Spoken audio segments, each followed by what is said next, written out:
Salut les amis, c'est Anna d'Origami Mama. Dans cette vidéo, on va se consacrer à un autre mythe lié à l'allaitement, qui est la fameuse petite phrase « Mon lait n'est pas assez riche pour rassasier mon bébé ».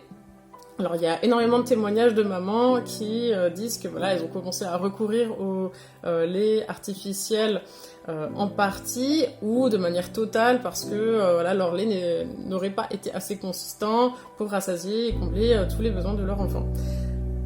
Chez beaucoup de mamans, en fait, ça représente vraiment un échec maternel qui engendre manque de confiance en soi, manque de confiance en ses capacités de mère, et pour moi, c'était vraiment important d'en parler dans cette vidéo aujourd'hui pour déconstruire cette idée reçue. Alors, il faut savoir que cette idée reçue sur la consistance du lait, elle est vraiment intimement liée à l'idée reçue qu'on a déjà traitée ensemble dans une autre vidéo, qui est celle relative à la quantité de lait jugée insuffisante. Alors il faut savoir que y a des périodes du développement de l'enfant où l'enfant va revenir beaucoup plus fréquemment au sein. C'est normal, c'est des pics de croissance en fait, et ça va se répéter sur plusieurs jours. Typiquement à ce moment-là, en fait, le bébé va peut-être téter toutes les 45 minutes, et ça va durer quelques jours, puis ça va passer, puis ça va revenir, et ainsi de suite. Donc généralement, c'est des périodes qui sont bien précises, c'est généralement 3 semaines de vie, 6 semaines de vie, 9 semaines de vie. Et ensuite, ça recommence à 3 mois, 6 mois, 9 mois. Donc c'est normal, c'est des pics de croissance, c'est un développement du bébé qui est tout à fait normal.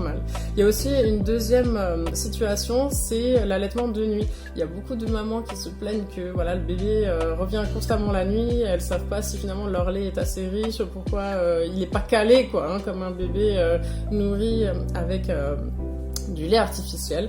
Et en fait, tout simplement, on ne sait pas que ça c'est la norme biologique de notre espèce. On est faite pour créer du lait la nuit. La prolactine est sécrétée double la nuit, donc c'est tout à fait normal de nourrir son bébé la nuit.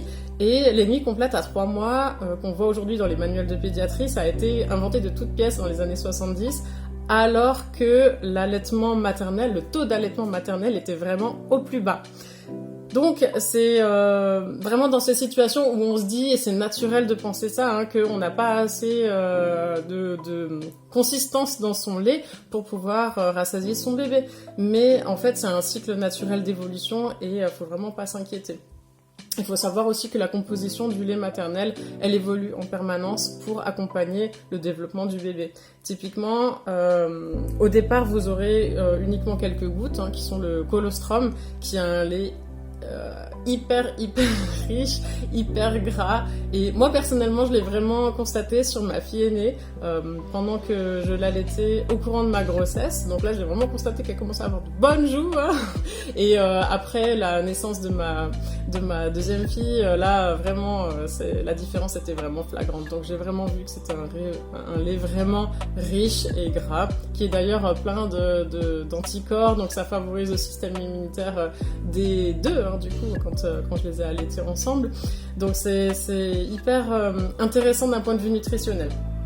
Et autre chose, le lait évolue non seulement en fonction de l'âge du bébé, hein, donc rappelez-vous que votre corps sait parfaitement quel âge a votre bébé, hein. Comme il sait exactement quelle heure il est, hein, vous avez faim tout le temps à midi, ben voilà, il sait exactement quel âge a votre bébé, donc ça évolue au rythme de son développement à lui, au rythme de son âge, mais aussi au rythme des saisons. Votre lait va être plus riche en hiver qu'en été, il va être plus désaltérant en été typiquement, il va évoluer en fonction de ce que vous mangez aussi, donc c'est important de garder une alimentation qui soit très équilibrée et riche en oméga 3 typiquement pour les femmes qui allaitent, et voilà, c'est un melting pot, une genre de potion magique finalement que l'on offre à son bébé. On lui offre un petit abonnement VIP à la santé.